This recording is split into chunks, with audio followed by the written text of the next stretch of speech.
Okay, we have now arrived at the Kalinago village. It's very interesting.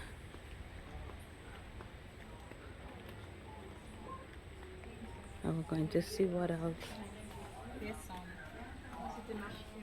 There's some stuff to see inside. Well, I know, we talk about the pizza. Yeah. Well, I know a pizza spot right on the by the park area, by Benjamin's Park.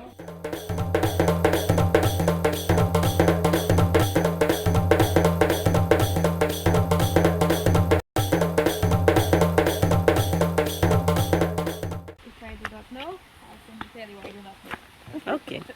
And as we take the walk, what you'll be seeing is a few traditional houses, various viewpoints. You will not see anybody living like before, because we do not live like before. Everything has totally changed. We are just like all the ordinary Dominicans. It is just that we live here in the Kalinago territory. The only difference that we have, of course, it's our year texture, our land. Our land is communally owned. We do not have any individual land title to say that that land belongs to me, compared to the rest of the Dominican population who has land title to show that the land belongs to them. We do not have that. The chief is responsible for all the lands that we have in the Kalinago territory. So it cannot be sold to persons who are non-Kalinago or who do not live here in the Kalinago territory. It can only be sold among we the Kalinago people. And what can be sold are the crops, the plants, what we have on the land, not the land itself. When he came in, he heard some of the words that the Kalinago people were speaking, so he wrote it down. But remember, he was French, so how he pronounced it, that's how he actually wrote it down. So today, in the Kalinago territory, we have a few persons, like cultural persons, who know some of the Kalinago language. So right now, in this present time, we have at least, maybe everybody knows at least one Kalinago word now. A very common word would be Mabrika. And even And what does that mean? It means greetings and welcome. Mabrika. Yes. And right now, some persons are slowly making sentences using the Kalinago language. So maybe later down, we might be able to Reconstruct right. it. But Okay. for now, we only know a few words out of it. So then that little program you'll have on BBS in the morning. Yes. Yes. Because there's a few persons who actually know it. Because I heard that the language was lost, but for me it was Yesi, and then I'm hearing you out hearing you saying that. Well, that's why I say, because Matthias? based upon the different leaders from the cultural group, they have this list of words, the Kalinago words, because we actually have one area as well, dictionary with different words and so on. And those are words because not too long we actually had visitors from Belize. That would be the Garifuna people.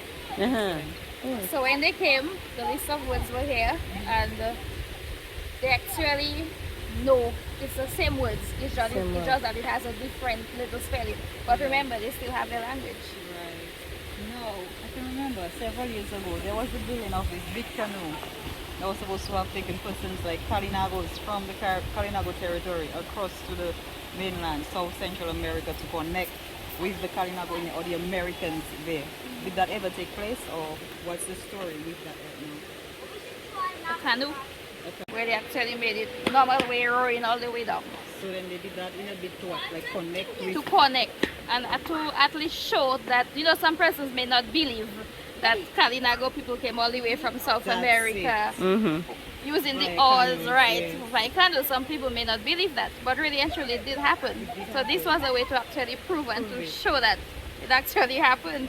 Was there any documentation of that trip, like any recordings? Yes, there were videos of it. Where can you find that? I am not too sure, because some of the persons who went, I think one of them actually passed away.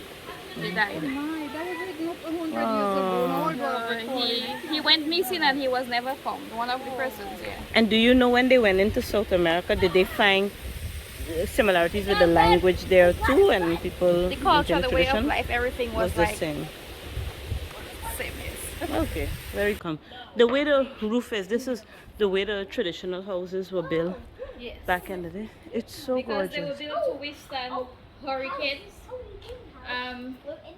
As I say, after Hurricane Maria, we always hear the word resilient. Very common word, resilient. Uh-huh. Yeah, So true. we had it too, don't worry. But the Kalinago people, they were already resilient, living on their own, based upon the way the houses were built. Because this way, being built this way is that if in case like the wind enters here, it wouldn't actually go with the entire roof. What happens is that it circulates on the inside. You know? Yeah. Compared to the modern way that we actually build. As soon as it gets ready for roof, it goes with everything. But Those buildings, they were not destroyed. Which ones? This one right here. This one was not destroyed? No. So these same leaves on top of the roof? We actually had the vetiver. The who? Vetiver grass, this grass outside here. You know, the ashes because Yes, yes. The vetiver grass. And the only reason why we changed it after marriage is because it needed to repair. It was already rotten. Okay. So we needed to redo it. And we used it as a great opportunity to get ourselves a brand new roof. And it was being replaced with synthetic thatch. It said that it will last longer compared to the vetiver grass, which lasts up to 5 years. Synthetic, you said that it lasts up to like 30 years. To show the different traditional dances. So, for example, you may see the basket dance, you may see a harvest dance. That's the way to demonstrate different things that was actually being done in the past. so that's being passed on to the generations to learn these dances. Well, it's for those who are interested. As I say, we live in a modern world of today, and social media have a lot of, what would I say, There's a lot of impact on the youth. on the young people. So it's up to some of us who want to keep the culture alive or keep it going, but you can't force anybody to do what they don't want to do. So you find it a bit difficult to maintain to keep the young people interested in the traditional But based tradition. upon how it is right now, it's kind of difficult. Honestly speaking, it's kind of difficult. But we are trying. Alright, good. Glad that you guys are trying. Alright, so now we're going to go see the area and the tools used to make cassava bread. Cassava, very important for the indigenous people.